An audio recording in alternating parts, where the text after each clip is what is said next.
Mr. Gaurav Gogoi. Which side, left or right?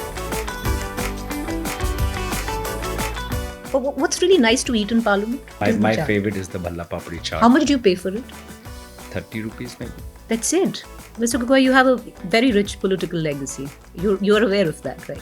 I've learnt a lot of my values from my father. Interpretation that there are knives out within the party as well? No. Not at all.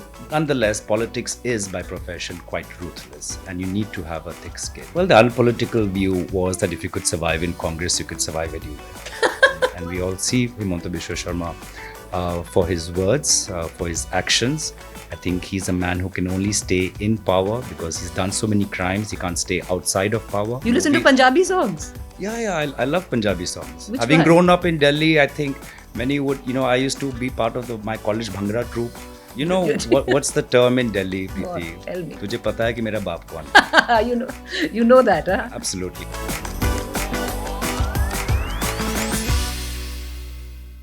So, Mr. Gogoi, one would have thought that a third-time MP would have had a bigger bungalow because you're entitled, aren't you? Preeti, I'm a simple man. I have simple needs. If the government wants to allot me a bungalow, they can. I'm quite happy and quite satisfied where I am right now. So, it's that you haven't asked or they haven't given it to you? Because you're entitled is all I'm saying. Third-time MPs would usually in Delhi have a bigger bungalow. Well, it's for them to allot. So, they haven't. And as I said, I haven't asked as a third-time MP. I'm quite satisfied where I am. It's I have very simple needs. Being from Assam, we don't have the kind of volume of guests and visitors that an MP from UP or Delhi or Haryana would have. And bungalows are also in Delhi cumbersome to maintain. You get monkeys, you've got unkept gardens. So no grudges? Absolutely not. All right. And they haven't offered? I haven't asked. They haven't offered. Maybe because I haven't asked. Okay. All right. But welcome to UnPolitics, Gaurav Gogoi. Thank you. And I'm sure you're used to these long, winding, very rich introductions. So if you allow me, I'd like to ask you to introduce yourself to our listeners. Well, as I started with, I said I'm quite simple. I'm quite focused. I'm quite dedicated to my work. And I try to, according to, others, create a balance between work and life. No talk of third-time MP, political legacy, with your father being the longest-serving Chief Minister of Assam. None of that you want to speak Well, I of? think it's more about values. And the current, sorry, I'll just say. And now being Assam Congress President. Well, these responsibilities will come and go. What will remain steady is your ideology. What will remain steady are your family values. What will remain steady is your commitment to the people. And responsibilities will come, responsibilities would go, responsibilities will change. There'll be losses, there'll be victories, but it doesn't change why I got into this profession in the first place. Why did you get into this profession? This profession allows you to create deep, meaningful impact in society. Often that gets translated into development, which means building roads and flyovers and hospitals. But as I realized more and more, as I've understood this medium or this vehicle more, which is that it really impacts society and people at a much more fundamental, deeper level. One of the things that I hear from people is that they're happy to see a strong, vibrant opposition because they don't want to live in an ecosystem of fear. They don't want to live in an environment of monopoly. They want the freedom to express their views. And I think that's that kind of sense that we're giving as an opposition, that there is hope to those who feel anxious. I think that's far more powerful than, of course, the important but necessary tangible work. But understanding this, that only those who are elected to power do have the ability to build those roads and flyovers. But that doesn't mean those who sit in opposition have any less responsibility towards society. Mr. Gogoi, you have a very rich political legacy. You're aware of that, right? But yes, of course. I'm very grateful for that also. I've learned a lot of my values from my father, and I've learned a lot about the Congress party. I learned a lot about Assam from him. And I try to be a modern, younger version of him. What was the unpolitical view on your own party that you have learned? And don't give me the role that it's a party which is built on an ideology, which is, like I Well, said, the unpolitical view. well, the unpolitical view was that if you could survive in Congress, you could survive anywhere. Why did he say that?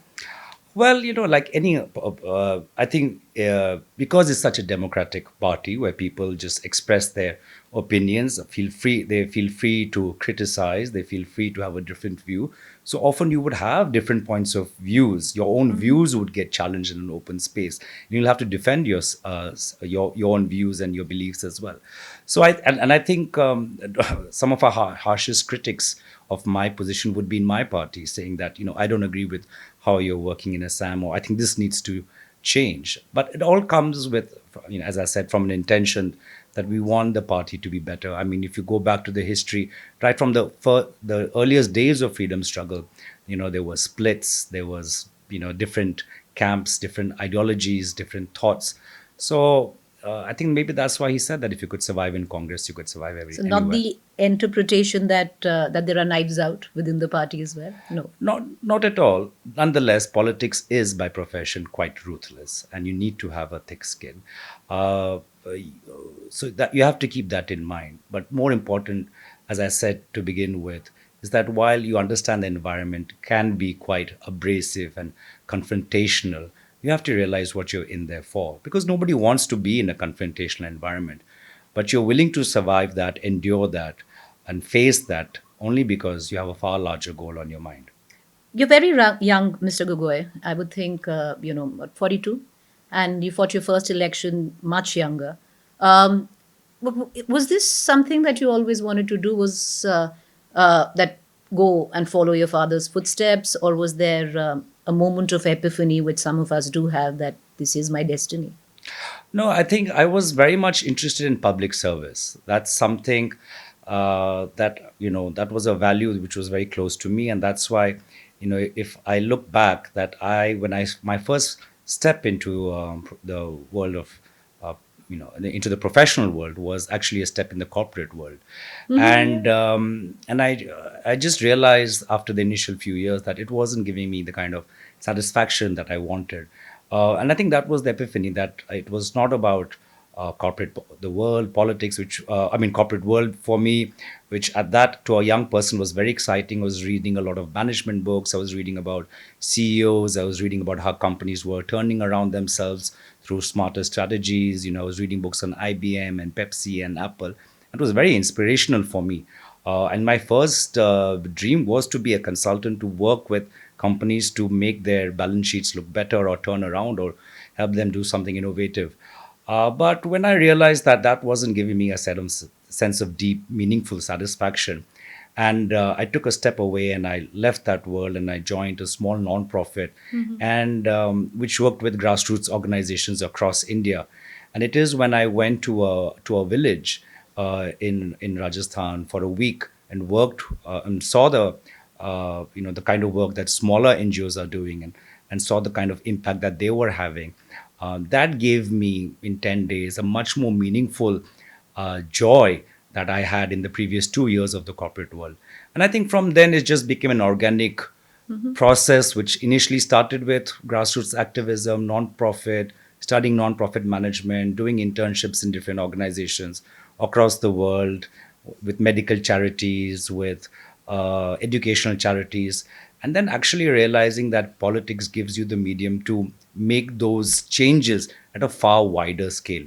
But only now, after having sitting in 10 years in power, I realize that you have to be elected into power also, if you want to implement those changes. But as I said, the being in opposition has also helped me realize that there is more than the tangible development that politicians have a role to play. So, someone who studied, and correct me if I'm wrong, public administration at the NYU, New York University, then you worked in the corporate world where No, I Airtel, worked in the corporate world before before you NYU. went to Yeah, NYU. yeah, So, Airtel first, yeah, then you went to NYU, yeah. and then Parva was the NGO So that you Airtel worked. was the my corporate entry. Prava was my exit from the corporate world into And a then, non-profit. And then NYU was like, okay, let me understand this through an academic lens and deepen my understanding. And therefore, So do a when you walked master's in into that. NYU, you knew that Pretty you were much. going to be a At that politician. time, no, not at that time. I was still wanted to be in the non-profit world. So from being the head of a private company at the time of NYU, where I wanted to be was work in a World Bank project, worked in the ADB, worked in a big, like maybe something like the Gates Foundation, and that's why I was arming myself with a degree to work essentially maybe with the Gates Foundation, World Bank, or a big Indian NGO. Mr. Gogoi, do you watch films? Bollywood interests you at all? Bollywood, absolutely. Netflix, always. I just finished watching The Last of Us on Yeah. Apple TV. Bollywood, I still like the older, the around the films that came around Gangs of Wasipur, Article 15. Right. The new ones which are more about special effects and you know like the Bahubali 1, 2 is That just doesn't excite you. it doesn't. I mean, sometimes I wish I'd rather have time to go and watch the movies. I grew up watching like Amar Akbar Anthony or a Kishore Kumar movie like Half Ticket and Agnipat, the older version. So new So current favorites. in this current in this current actually, uh, I mean, there was a movie in which Kriti Sanon is an air hostess and she plants a coup, Crew, I think. I maybe read. with Tabu and Kareena Kapoor. I Yeah. think she's there, and You like then that one? yeah, I think that was smart. It was small, and then and the inspector who's also from Chandigarh, who's a singer, who's just Yeah, I performed don't. with Ed Sheeran. He's the singer Diljit Diljit. Oh, yeah, yeah, Diljit yeah. Dosanjh. Which film has he done? He's Is in there a Crew film? He's also. in Crew. Okay, I haven't seen the film, but okay. Um, any favorite actors? As I said, I do like Diljit. Diljit. He has a good sense of comic. Also shares your politics somewhere, you might. I don't know. He might deny it. I don't know. I listen to his songs more than I watch his You listen to movies. Punjabi songs? Yeah, yeah. I love Punjabi songs. Which Having one? grown up in Delhi, I think many would. I used to be part of my college Bhangra troupe. Really, you know how to do the Bhangra? Kind of, Better yeah. than the Bihu. Well, now they're both the same. I think now I might do a bihu better than Bhangra, but back in college I was definitely doing the Bhangra more. I was the college choreographer for my choreography team, and yeah, so just being in Delhi, No, I hear you. then You enjoy having in dancing. you know, you just at that time it was all about Daler Mehndi and whatever Jazzy B and all of You that. still listen to it? Well, now I start listening to Sidhu Moosewala, some Punjabi rap. Oh Lord, that's a revelation. So Okay. that's just nice, Punjabi rap. And you get the words. Well, you get the sense of the words, right? You get a sense of words. In fact, like that's my aim in Parliament also. That along with speaking in Hindi and English, I'm able to incorporate a little bit of Urdu and a little bit of Punjabi because some of the words they have a richness that even Hindi doesn't capture. And there are some words in Urdu that which just Give when me they one get line in combined together. Punjabi. साढ़े गल कर रहे हैं. Not bad. Not bad. Okay. But, talking about Bollywood, what do you make of Nepo kids? And I hope you don't miss the irony in that. Well, I think India is a country of networks, right? Okay. We get our jobs through networking. Whether in any profession, business, and that's how. Do you know someone who knows someone who knows someone? It starts from getting your kid into school, Right. to getting your kid into college, to get your first job, and then so just so some of them are extremely talented. I think Ranbir Kapoor is talented. I think Shraddha Kapoor is talented. And again, in the end, you want talent, right? That's what's important. Why I And said the irony is because you're a Nepo kid. sure, but as I said, I'm quite grateful because I learned so much. I mean, where else? I mean, you tell me, having studied science, did my undergraduate in engineering, did my initial professional world in corporate world, in grassroots activism, NGOs, and having studied, where else would I have learned about political values, political ideologies, election management, working with grassroots workers, had my father not been there? And I think that's one of the key reasons why at 42, I'm both the deputy leader and a party president, because I've managed to soak in a lot which initially would take a lifetime to understand. And I'm quite grateful. And as I said, I live by those values, and I try to, even though my father's not here, I try to ensure that those values still get represented through my work. You do, in Delhi, you've grown up in Delhi, right? So in Delhi, there was a term that one would call all the kids who came from political families or bureaucracy, the baba log. Wait, did you know? You know what's the term in Delhi, What? Preeti? Tell me. तुझे पता है कि मेरा बाप कौन है? you know, you know that, huh? Absolutely. But but Did you use it? hardly. Only But you did. only To- once when I got stopped by a traffic policeman. You used it. But they didn't care because it was somebody from Assam, and Kaun? people in Delhi. Tarun Gogoi kaun? But people in Delhi like Northeast kahan hai, Assam, what is this? कोई दिल्ली वाला होता तो respect भी करते. But by and large, I never flaunted my father's that background. could get you into trouble on social media. Gaurav Gogoi used his father's name with a traffic constable to get away with it. Well, I was in college then, and as I said, it didn't work. But by and large, people who know me know that I've never flaunted my father's identity because people would just treat you differently. So, in fact, I used to often tell people that my father works in government, and I would, never reveal his name. And when people, obviously, as Indians, we're all curious. We want to know what your father is doing, and I just used to kind of block and stop that question. So even where I was working, people wouldn't realize, and I would naively defend like, yeah, I don't know him. There's no connection, because I just want to be taken for who I am and make my own identity. But Mr. Gogoi, is there somewhere down the line an acceptance and that there's a lot of privilege that came with the likes of you, the likes of Mr. Gandhi, who's in the Congress, and that's possibly also stemmed a fair amount of resentment. Those who got it easier, it's a privilege, and that weight of that privilege, I'm sure you've taken the last 10 years to carry. Do you understand that? The privilege is not to flaunt. The privilege is the responsibility. Because what you've been taught, you should not forget where you've come from. My father comes from a small village in Jorhat, and he was initially a student volunteer, and he was a municipal councillor in his first term. That's where he comes from. That's where my roots are. My roots are in that town in Assam, not in his, the last title that he held. And as I said, the privilege is of having learned from your parents. And the privilege is those values that you've learned, and the wisdom. So I think with privilege comes responsibility, and it's not something to flaunt. Nobody's blaming you for it. Sure. This is where you come from. So I'm sure. But do you accept that there could be resentment among the masses in India to look at some who got it easier, and that initially the BJP also went with it? No, Dynasty, there was. Absolutely, people have the right to feel that that they have slogged, they've worked very hard, and they've not achieved their goal. Yet someone who comes from a privileged background has reached that milestone earlier. I think it's very right for people to feel that. And as I said, that at the end, we are all responsible for our own journeys. True. And I'm responsible for the journey that I am on.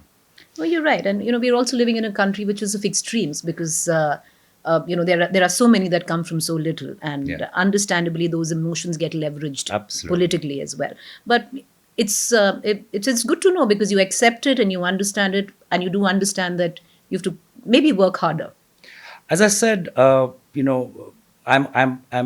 answerable to myself and to what the goals that I've set out to be for myself. And on this road, there would be people who at some point would support us, at some point would be angry with us, and they are justifiably so in doing. I mean, they will be justified in doing so. I don't think we'll always will carry the affections of people, but as long as I stay committed and I remember what I got into this, I don't get carried away by successes. I don't get dismayed by failures.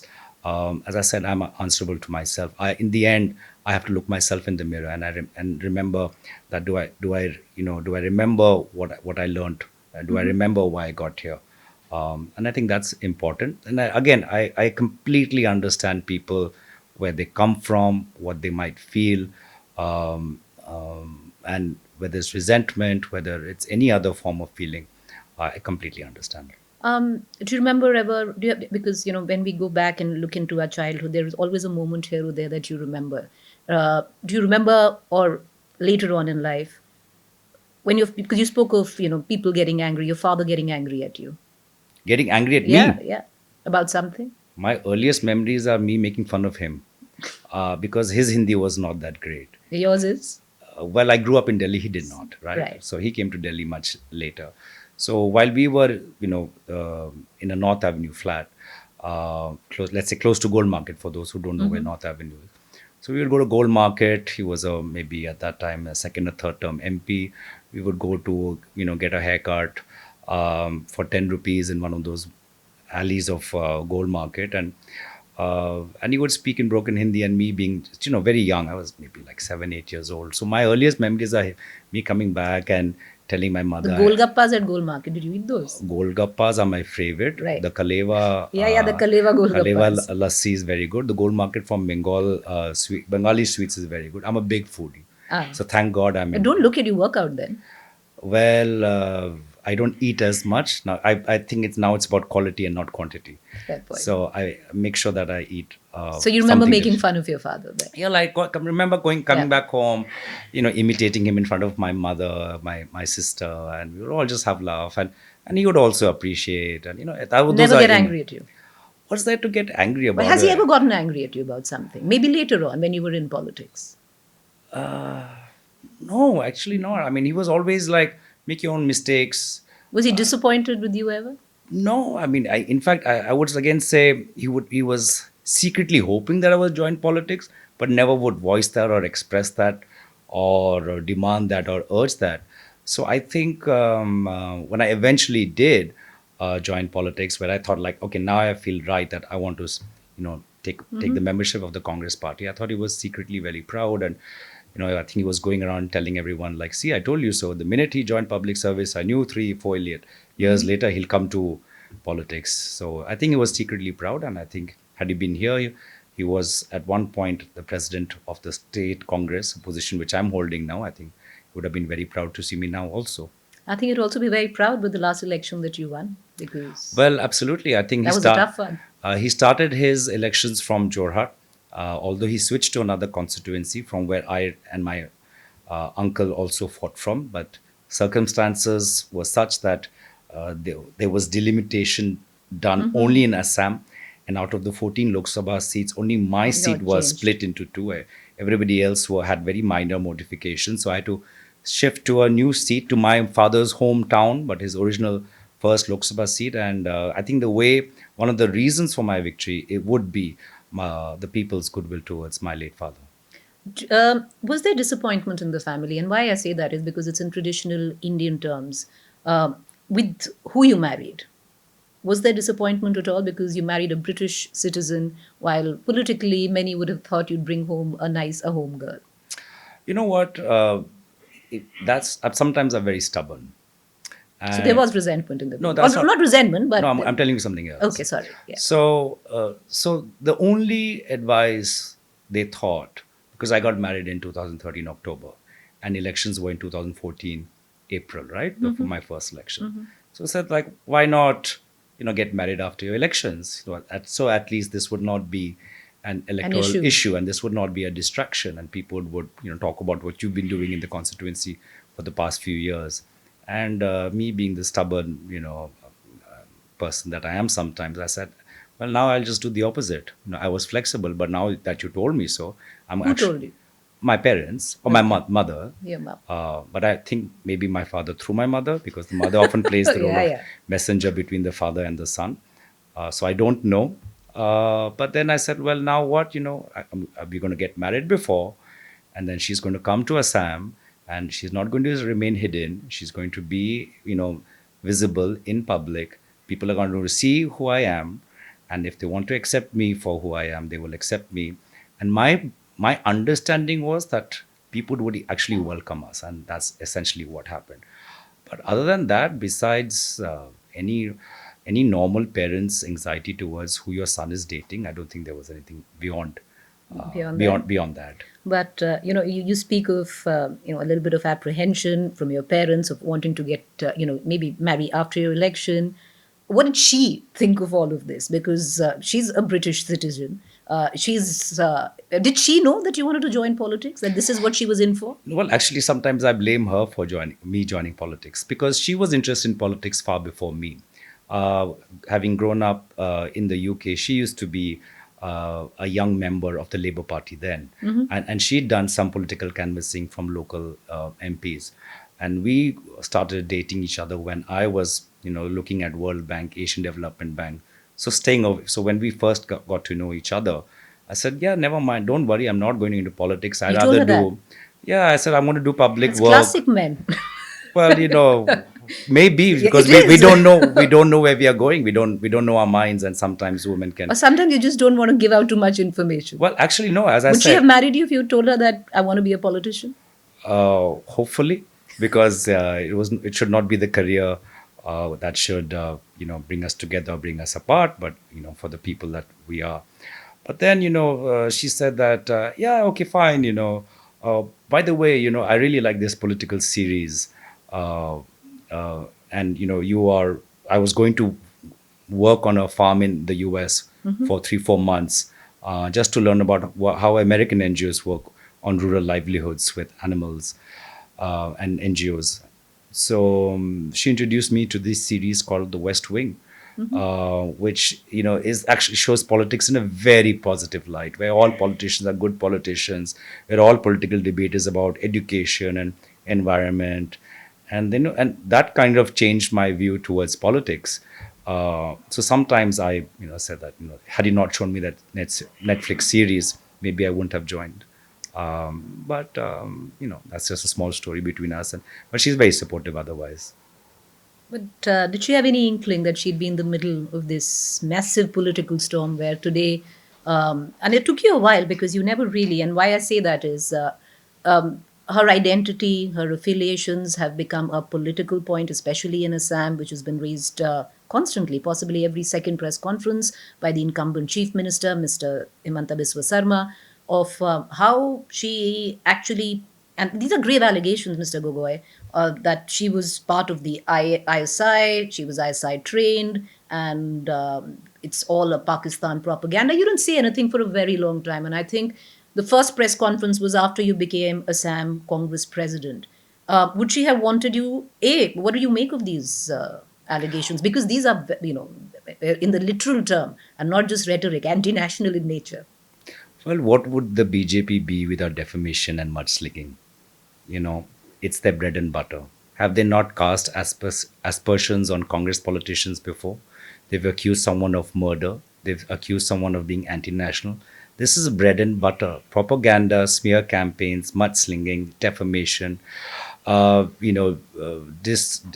disregarding a woman's character is second nature. We go back and they've called a former Prime Minister Gungi Gudia. They've used terms like Jersey cow. They've used terms like 50 crore girlfriend. They use terms with colluding with Chinese Communist Party.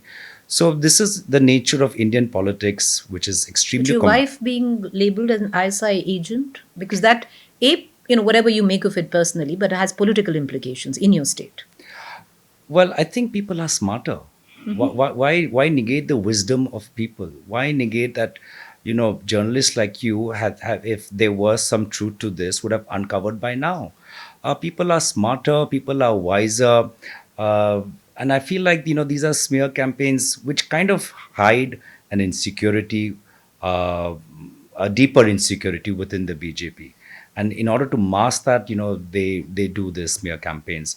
So I don't, of course, my wife and both my mother were people who were quite close to power. My mother was the wife of a chief minister for 15 years, but always stood away from public life. And that's what my wife likes to do also, which is to stand away from the public limelight. And she rather, do her job. She's a professional.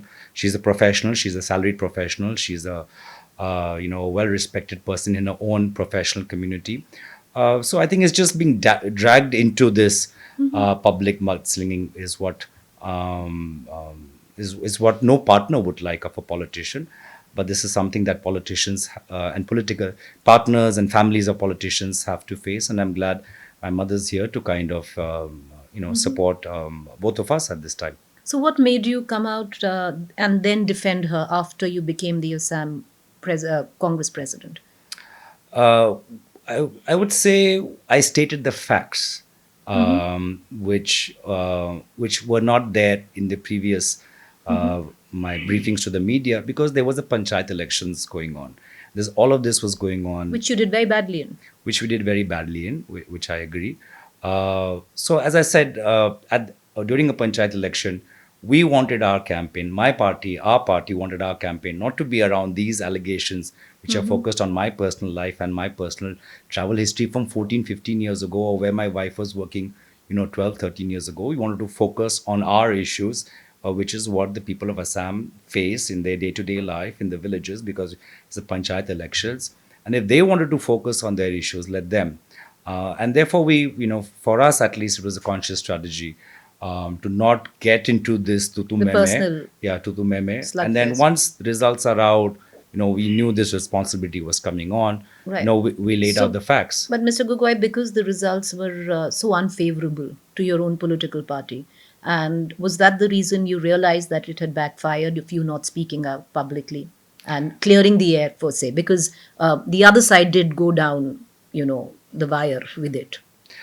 Well, that's their choice. But when after the results, we visited different parts of Assam. My leaders visited different parts of Assam, and what we found actually was that the individual benefit schemes that any incumbent government gives to beneficiaries, especially women, this is an interesting trend that we are seeing, that come a panchayat election, when governments don't change, neither at the state nor at the center, an individual beneficiary getting monthly cash faces a greater risk of voting against the government, because immediately they face the threat of being left out of that monthly handout from the government in the next month. And I think that threat, that fear, worked to a far greater extent that we would have realized or predicted or assumed. And I think that's something that causes for concern, that if government officials are literally going around with party workers saying that, listen, the BJP government gave you your house, gave you your monthly cash handout, and if you vote somewhere else, it's going to go.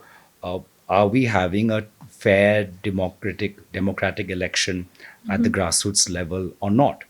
And I think that's what we felt. And as I said, this was an issue. We stated the facts. There's some imaginary 10 September, and they have their own story, some old kahini. And I said that, it looks like as if they're coming up with some C-grade Bollywood script, and people are not going to fall But the sad for part that. is that Mr. Gogoi, sometimes C-grade Bollywood fiction cracks the box office. And an election, like you pointed out, could be because of policy decisions that you make, is also then bolstered with this other line of narrative. And you've stayed away from it. So, if But you know what? In fact, actually, I've thanked the chief minister, why is that? because he's just showed his insecurity. He's just exposed his cards. And I think that, by one of the reasons why the party gave me this responsibility, because he betrayed his insecurity. And I think that was one of his intentions, also the BJP's intention, which is to create some kind of doubt amongst my party leadership with respect to my future within state politics, given that elections are 10 months from now. And I'm quite grateful to my party leadership for backing me. And as I said, people trust the wisdom of people. If there's one thing I learned from the last Jharkhand election, if there's one thing that I learned from from my Jorhat elections, that sometimes people are smarter than politicians. Would you want to, maybe delve a little deeper into the charges that have been made by Mr. Himanta Biswa Sarma on your wife, practically being an ISI agent, her working with Pakistan, you yourself going across Pakistan, and I think he's already pitched the coming election in 10 months as a fight between India and Pakistan. Now, you might find it funny, but you don't know what it tracks with. Well, let me delve deeper into the ludicrous charges Okay. of this story, which is that he's saying, as per the Chief Minister, that Government of India, you know, there was an Indian citizen who went across the border 12, 13 years ago. We signed, got the stamp of the border police, went across the border. We got trained by ISI. Then we came back also, right? And we again gave a stamp. We said, yes, we've come back from Pakistan. And now I got elected and I'm sitting in parliament for the last 10, 11 years and they have no clue only. Either I'm the most brilliant agent or we have the one of the most, non-performing intelligence agencies. So these are, so what can I do if they want to focus on this? Did They your have, wife work closely with Pakistan in any NGOs there or anything at all? yes, she's a climate change professional. She worked on an international South Asia program, which had work in India, Nepal, and Pakistan. And she was in Pakistan between 2011 2012 for a year, and then was then moved to India in 2013, and in 15 joined a new NGO and has been working ever since. So, what's the conversation back home when all of this is going on? The The conversation. kids are too young to know so Well, much, the right? kids are young, but in school everything news travels, right? Oh, yeah. So everything travels, rumors travels, allegations travel. Have they been asked? Well, I'm sure they've heard some version. Have they asked you? Yeah, they've asked me some version of it. It's something new for us, and we're learning how to deal with it as a family. And as I said, this comes in politics, that's why you need to have a thick skin and a strong family. Do you guys, your wife and you, still get that time out in midst of all of this? Do you have date nights? Well, with young It's kids, a very urban concept. I think rather than going out for a date night or a dinner, I think she would rather have me come home and share the responsibility of looking after the kids. Oh Lord, And that's what I would also like to do, which is to come and be a father. She sounds quite tired of you, Mr. Gogoi. I think she keeps me grounded. She keeps you grounded. And with all these allegations that are, swirling all around you, I think you've got to give it to her then. Absolutely. With her as well, because it doesn't Absolutely. involve you; it involves her. Yeah, absolutely. I mean, there's a toughness that is there, and which I respect and admire. The last time she campaigned, and I was watching a small clip. She likes to keep private, but she campaigns for you, and it's difficult to find those one odd clips somewhere. She was speaking Assamese. She knows how to speak Assamese. Well, she understands it. Okay. She took Assamese classes. Okay. After moving to India, she took both Hindi and Assamese classes. So far more fluent in Hindi, less fluent in Assam because she's not spending as much time in Assam as in Delhi. But she understands Assamese, and you just learn there's one or two basic lines. But I think the last time she campaigned, I think it just took a toll on her, and I think that was back in 2018 maybe. I think we had panchayat elections then. I think that took a toll, and since then, She wants to stay away from it all. kind of. And now, as I said, with children, Yeah. there's far more important things to do. Fair enough. Are you gonna, catch a break? It's summer vacation time for the kids.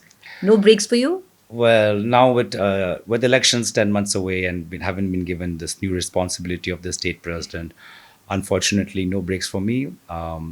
It's all hands on deck, and every day is important. Oh Lord. Okay. So I think the BJP's made that happen.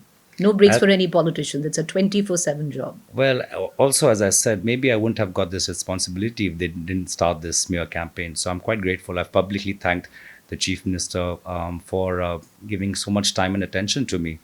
Speaking of the Chief Minister, when he was part of the Congress, way back in 2013, there was one statement when he started pulling away from from the Congress, where he said that he knew he was getting weaker within the Congress, and the Chief Minister, your father, stopped liking him, is because Gaurav Gogoi entered politics. So, once again, insinuating that it was going to be a family affair and he needed to step aside. Which just shows his obsession since that day. He's just been using my name and creating false narratives around me ever since my first entry into politics. I mean, knowing my father, he would be the first person to oppose my rise in my party. And he's often said that in public also, that if anybody promotes uh, my son into party before he's ready, I'll be the first one to oppose him. And again, that's my values. And everybody who knows my father knows that. In fact, if anybody was the natural successor, it was him.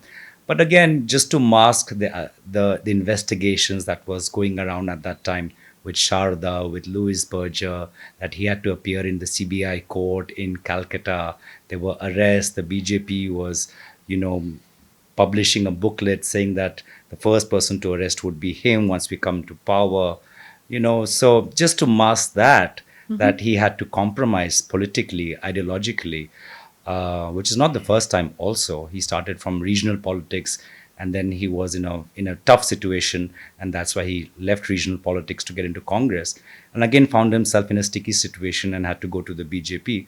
But I become a narrative for him to wield. But as I said, that's since then, to the way my constituency got delimited, to the way they all camped in Jorhat, the amount of money they spent, to this.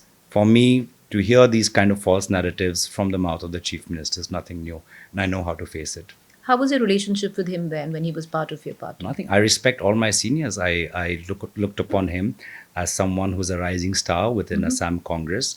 I looked upon him as someone that my father defended despite everybody being against him. And I, wanted to learn. That was my initial days into politics. And I wanted to learn from everybody. I wanted to even shadow him. And I would often say that, listen, I want to travel to your constituency to see what kind of work that you've done. Because I just said I want to learn. And what I felt from my days of working in grassroots, with grassroots NGO, there's no better way of learning You than had no field. problem working under him as chief minister, if he had ever. Well, if he is dynamic, if he's progressive, and he would remain a staunch Congress secular politician, who knows where he would have been. But and this is where I credit Mr. Gandhi, Rahul Gandhi, because there was a time when there was a split within the party, and Mr. Rahul Gandhi had to make a choice between supporting a statesman like Tarun Gogoi ji and a politician like Himanta Biswa Sarma. And at that time, I think Rahul Gandhi ji made the right choice. And we all see Himanta Biswa Sarma for his words, for his actions. And there's no inch of any real Congress ideology in him. I think he's a man who can only stay in power because he's done so many crimes. He can't stay outside of power. And therefore, he's ideologically bankrupt and flexible. And tomorrow, if the BJP leaves power, he'll be the first one to ditch them and join whichever party is in power. Mr. Himanta Biswa Sarma says that, see, there was a point because that I had made in 2013 that I was practically sidelined with the coming in of Mr. Gaurav Gogoi into politics. And on a flight last month, I was sitting next to the then Congress president who took over from, Mr. Bhupen Bora. And I told him that within 1 month you're going to lose your presidentship of the Congress. And at that time, as per Mr. Sarma, Mr. Bora had laughed and said that's not happening. But then he said, I predicted it, see it happen. Well, maybe he has a crystal ball, and therefore, even now, that's why he's getting scared. But for me, Preeti, I started my career in the Congress party first as a media panelist. I used to go on TV shows and defend my party. And I understood that TV debates were something, had become much more hostile. And, it took something for me to learn. From a media panelist, I became a spokesperson within the party. My first job was in the organizational work was as a AICC screening member in the elections of Himachal Pradesh and Karnataka, or AICC observer if there was a caste-based violence in Rajasthan. From there, my party promoted me to being the AICC in charge of West Bengal, of Andaman. Within the party, I was merely a whip. And then subsequently, they've elevated me to CWC member and a deputy leader. So that was my trajectory ever since 2013-14. As I said, in the state of Assam, I was very much a constituency politician. I really wanted to understand and work with my constituency. I would not even go out of my constituency. So, you know, that's his version. As I What's Mr. said, Bhupen Bora's version? well, what Bhupen Bora has recently said that, and I first of all, I've thanked him many times for his leadership in the last 4 years. He's taken when they first took on the mantle of party president, he broke off the ties with AIUDF. Congress largely had avoided tying up with AIUDF, Maulana Ajmal Saab's party. But in 2021, we had tied up with AIUDF. And then ever since he took over, he just broke off the alliance. I supported him. And since then, when Rahul Gandhi started his yatra from Kanyakumari, we did our own yatra and we did very well. So I think he's fulfilled the responsibility of state party president very well, and I've thanked him. And he's also been very supportive, and he said that we'll all be working together, and that's our goal. Our goal is to work towards the next state elections, because people of Assam don't want to live in an atmosphere of fear, insecurity, corruption, and intimidation. And I think it's our responsibility is to, bring back democracy, the right to criticize, the freedom of speech, and create that sense of hope that is so much needed. The AIUDF and Mr. Rajmal says neither Hindus will vote for you, and he, I think, was looking at some visuals of you participating in some Eid functions, nor will Muslims. Oh, that's his. His He's prerogative. he's welcome to say what he has. I someone who really likes going to different religious places and observing the norms, which is at that religious place. Are you religious? I am religious.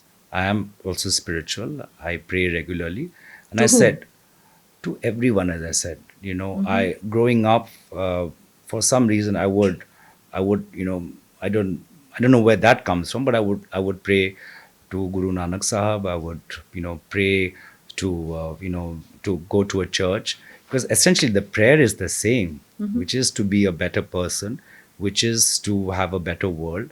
And it's only the form which is changing. But I would love to go to, Guru Bangla Sahib Gurdwara, the Sacred Heart Cathedral, go to Kalibari Mandir near Gold Market, or go to a mosque in Assam. So that's who I am. And again, people of Assam, I'm transparent, and it's for people of Assam to decide. I'm not going to change my beliefs as per the leader of some political party, and I don't need their certificate. Are you more spiritual than religious? Can't say. Maybe, maybe not. I've done Vipassana. I've stayed in an ashram in Rishikesh. I think Vipassana is overrated. Do you think it worked for you? It for different strokes for different folks, right? What worked for you? It did. It did? Yeah. I mean, I tried Reiki first. Reiki didn't work. Didn't work. Reiki didn't work. Vipassana did. Vipassana. And I've done all other forms of, because the kind of work that I was doing in my previous NGO was leadership work. And leadership work is all about personality and, bringing out the best of yourself and therefore overcoming your own. So you believe in a higher being? Absolutely. I do Yeah? believe in a Does the divine higher being. is the higher being male or female? Why does it have to I'm have a asking. gender? It's a power. Usually, it's a power. Absolutely. No God per se you look at.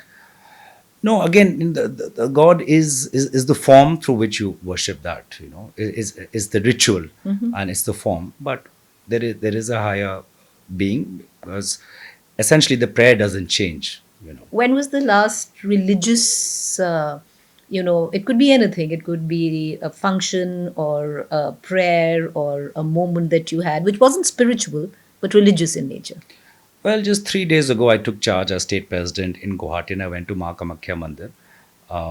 Yeah. And it was the both the reception from the local temple priests and the kind of power that you feel when you go to Ma Kamakhya is just there's something there. I go to certain temples and they offer you either a ring or some vibhuti or a cloth, a sacred cloth. And if I find that I've connected to that, I hold on to it and I keep it with The with thread myself. that you're wearing on your hand? This thread comes from an ethnic group in Assam. It's the Moran community, and they have their own priests. They have their own ritual. And I visited that priest, head priest, um, let's say maybe a few weeks ago. My father was like that also. Before going to cast his vote, he would, he would go to a church, a gurdwara, a temple, and a mosque. And therefore, when I remember when during his funeral rites, we did the same, followed the same ceremony.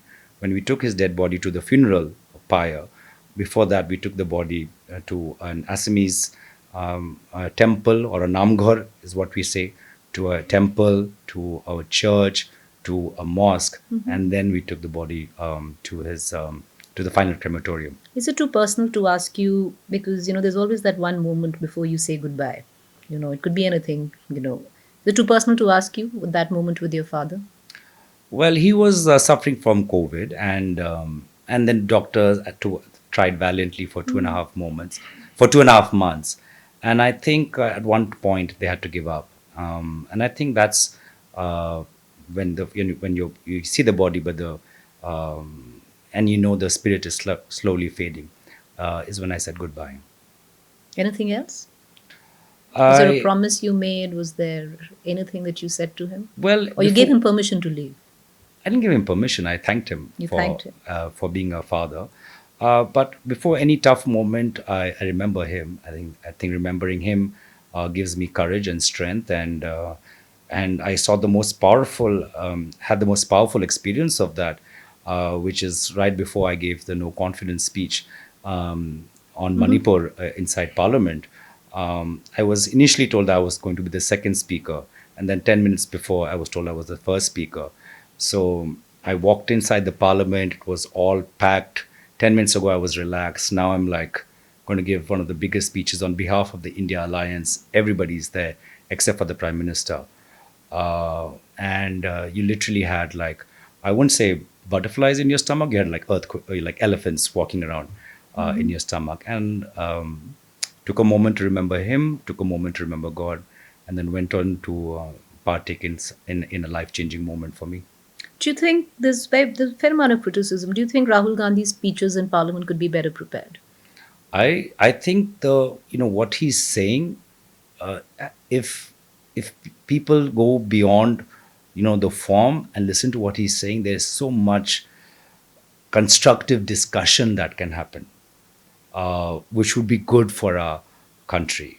I mean, he was talking about in his last speech in Parliament about the importance of drones, and we've seen that in the Russia-Ukraine conflict. We saw that in the India-Pakistan conflict. So there's just so much. I mean, when I hear his speeches, the kind, what the themes that he lay out. I mean, look at the fact that government of India is doing the caste census right now. Look at the fact that government of India is talking about the constitution right now. Prime Minister Modi ji bows down to the constitution. So I think there's some very powerful themes which speak at a much deeper level to those sections of society who feel underrepresented, who feel that they are not being given a space in today's India. And he's speaking to their aspirations and anxieties, and he's speaking to them and championing them. And he's speaking of an alternative economic model of India, which is not dominated by monopolies, but is far more decentralized. Wealth is decentralized. And I think that's a very powerful subjects and themes which need constructive debate and discussion so that we can course correct the path on which India is. Mr. Gogoi, I admit with what you're saying, great themes, but do you admit that themes don't make great speeches on the floor of the parliament? You need to have a little more research. Do you agree, or do you think you just cannot criticize Mr. Rahul Gandhi? I think the ideas are the most powerful element of a speech. You Yeah, work, I might say the most fanciest of things, but there's nothing deeper than I'm just putting on makeup, right? And I might say some of the uh, you know, most deepest, thoughtful, thought-provoking things, and I might just lay out in a very simple, plain-spoken fashion. My father used to speak like that. He used to speak about climate change as if as if there were two people sitting on a charpai somewhere. And I think that's what's important. I think some people in today's 20-second reels prefer form over content. I'm someone who prefers content over form. Okay, you work very closely with Mr. Gandhi, usually in Parliament. What's really nice to eat in Parliament? In this parliament, Yeah, in the new one. the chart. The chaat? What is the My chaat? favorite is the bhalla papri chart. How much do you pay for it? 30 rupees maybe. That's it. Yeah. 30 that's rupees. 30 rupees. And that's your bhalla papri. Bhalla papri. That's the nice one. That's the easy go-to snack. That's the comfort food that I need. I think that comes from having grown up in Delhi. And you want just something light. It's the bhalla papri chaat. The bhalla papri chaat. Okay. No, what I'm saying is you work very closely with Rahul Gandhi. And I want to ask you this. A lot of leaders who have quit the Congress have come out and said that there's just no access. That do you need an appointment to speak to Mr. Gandhi? I'm asking you. Well, of course. Why won't you need an appointment? You can't pick up I pick up the phone and message my boss. That's what I do. Yes, Can you message him? but if he's busy, For a message. I mean, if your boss is in a meeting, he's not going to answer you straight away, right? So you don't get straight away answers. And do you want to? Can you convey everything that you want in a message? Don't you want to meet in person and therefore seek time? So I don't know what they're talking about. So How are they saying that they've never met him? no. That So they- if Mr. Gogoi wants an audience with Rahul Gandhi, you seek an appointment and how you long? meet. When is that appointment granted usually? More importantly, some of those people who have made these stories are the people who have the greatest access, who have spent some of the most amount of time. You're not telling me. So do you get the access or not? So, I mean, let's start from where the story emanates from, Okay. right? So, for them to say that, there's problem of access, I mean, come on. You have all, Who are you talking about? whoever you've No, thought about, No. You tell me who am I thinking? whoever about? you've thought about. No. You tell So, me. Okay. but because it's not the person, it's the narrative, right? So the people who make these stories are some who have spent the greatest amount of time.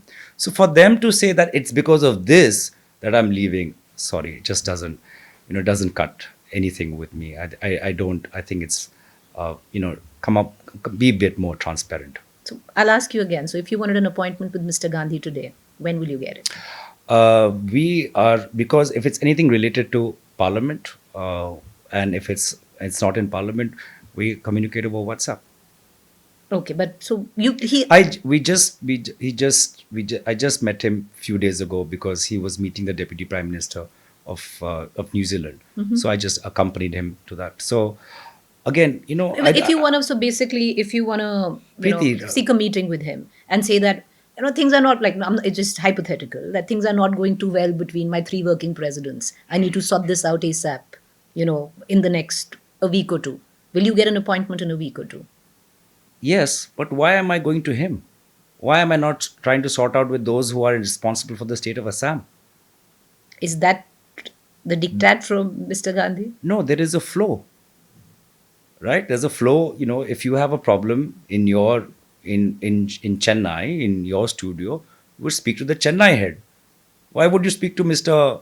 Proprietor of India Today? Because there's so many things that sometimes get lost in translation. So it's very cool because sometimes I can actually pick up the phone and speak to my boss and tell her that, this is the issue and in 2 hours it's sorted. All the red tapeism is cut. Well, as I said, if that nature, right, you also know that your boss's time is important. Of course. And you would only escalate an issue if you at your level have not been able to solve it at your own level. And that's only then you would escalate it. You would not say that a camera set up near. Would you call your boss for that? No, you wouldn't. You would solve the situation yourself. That's what that's what you've been given the responsibility of. You would, your boss is not there to solve your problems all the time. Your boss expects you to solve your own problems and solve other people's problems. So I think So accessibility is not an issue as per you. accessibility is not an issue. As I said, this question of accessibility is bogus, right? So what's an issue? There has to be some issue, Mr. Gogoi. I'll tell you 3 issues within my organization. You tell me. Huh? Bolo.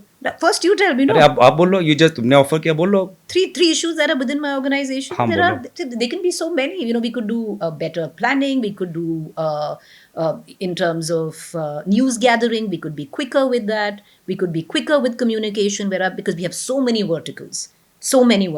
But we accept it. We accept that we have so many verticals, and there has to be better synergy between them. And we are working towards putting it all together. मेरी भी वही है.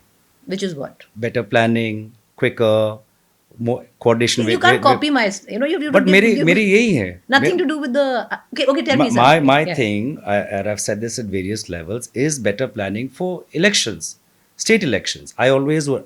If So you agree you're not planned? Let me complete. Okay. If I am Sorry. a candidate for my own election, I start my preparation year and a half ago or 2 years ago, right? That's early planning. You do some initial scoping and serving, and sometimes I feel that we don't plan for our state elections earlier. Our planning needs to be much earlier than where it is right now. And agree what you second said, that things need to be quicker. Sometimes, decisions need to be quicker. What can be done in a day sometimes takes a week, because I understand it's a big organization. And like you said, there are many verticals. We also have many verticals: youth wing, Mahila wing, professional wing, lawyers wing. And, we all need to be much more synergetic, especially in era of technology. We need to make sure that information flows and decisions flow, and therefore we present a much more synergized version of what we're trying to say.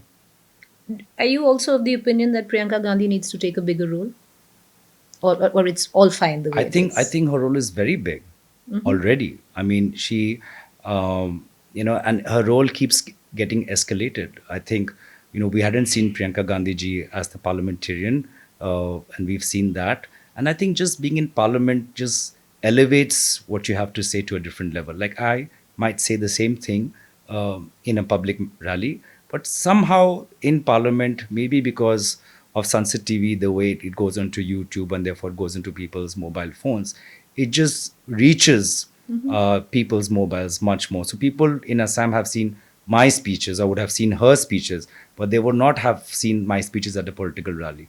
So I think her role as a new parliamentarian has just elevated herself, and thereby elevated the subjects and elevated our party also. Talking about the parliament, what's it like being in parliament? It's deeply humbling, because there have been such great personalities who've walked through that corridors. B is that you are able to have a very combative debate, and then break for a cup of tea to kind of let go of that combativeness and talk to people across the aisle. And 3 is that sense of responsibility, because what you say will be watched by people in your state, in your constituency. Because this is also so. In terms of camaraderie, who's the friendliest from the treasury benches? The friendliest from the treasury benches? Yeah. Well, I think our speaker is very friendly. When he's trying to sort out something between the two parties, and we are, I think he does sometimes try. Who's the most likable? Who's the most likable? From the treasury benches. From the treasury benches.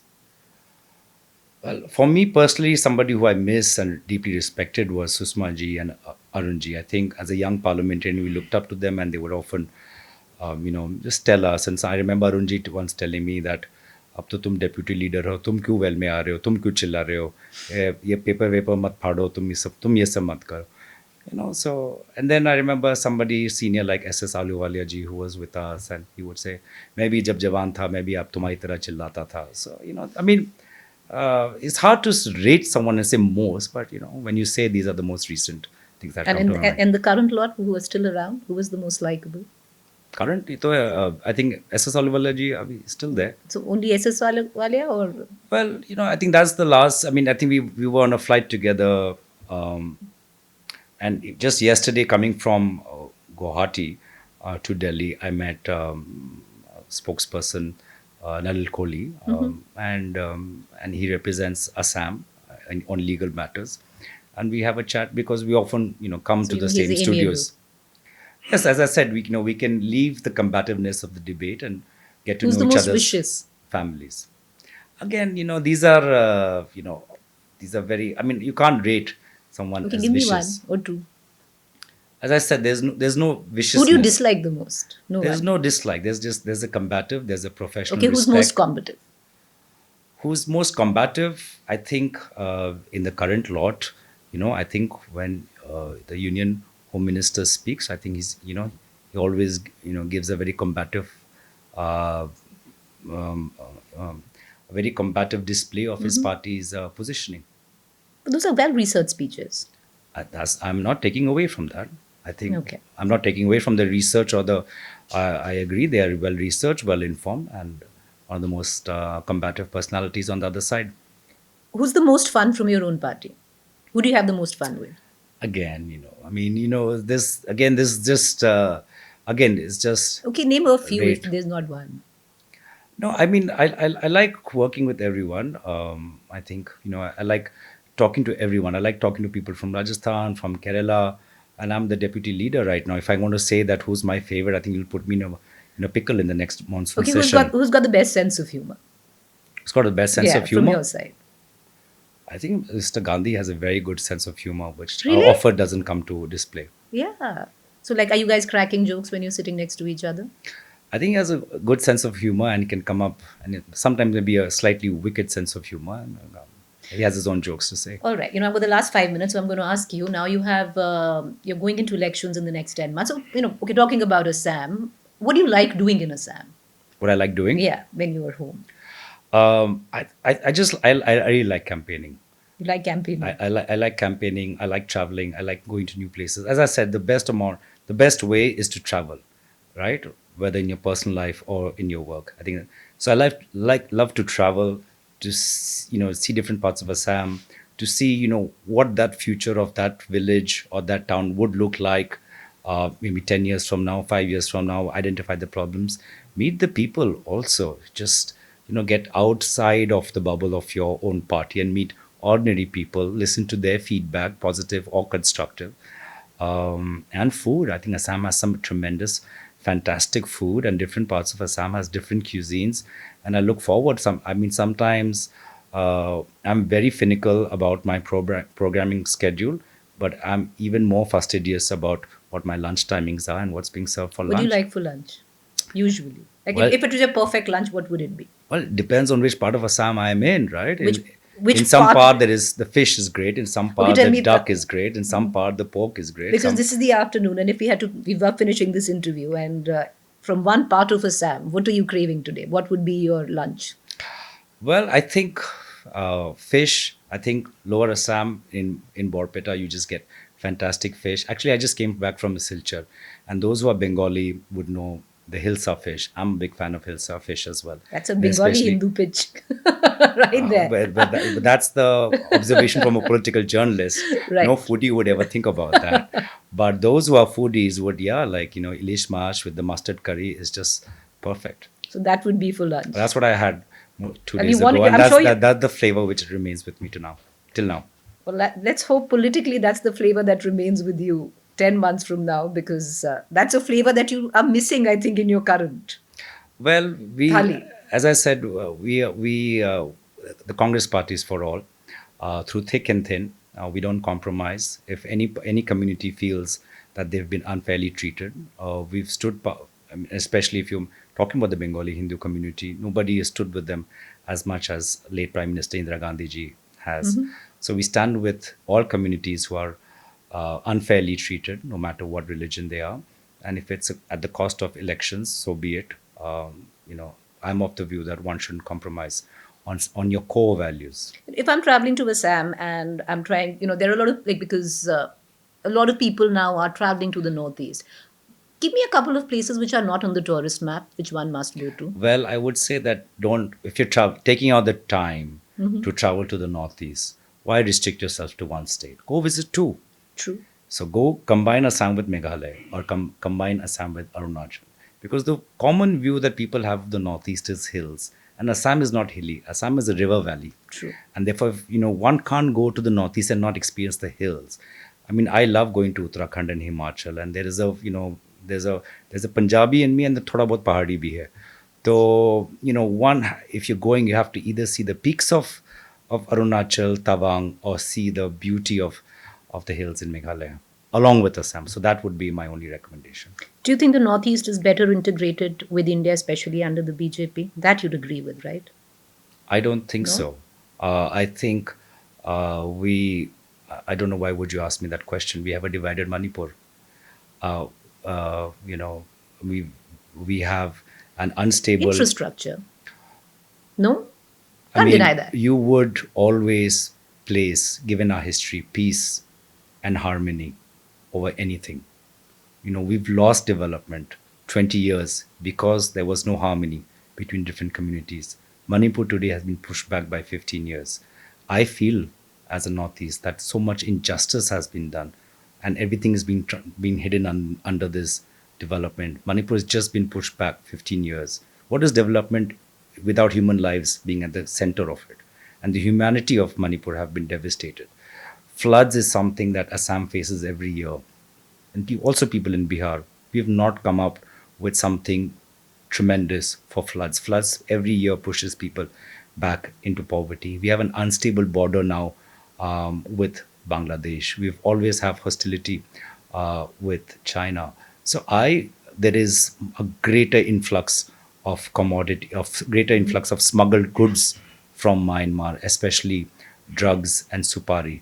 I'm actually I feel we are at a very precarious situation right now. We are in a very precarious environment on our international front.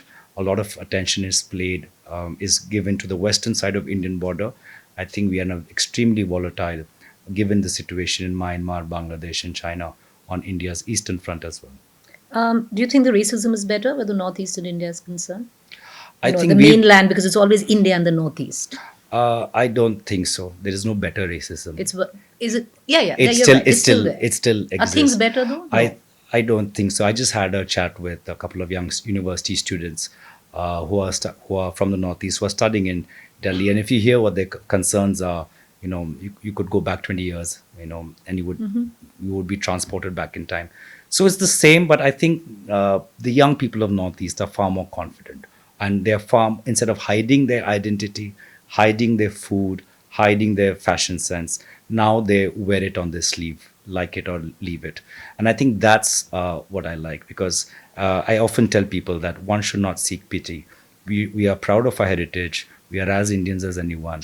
And we will show our heritage and we will show our Indianness through our work. So be it Mary Kom, Mirabai Chanu, or someone who is in the film world, or me sitting inside Parliament, we'll show ourselves through our merit and not seek for pity. Last two questions, Mr. Gogoi.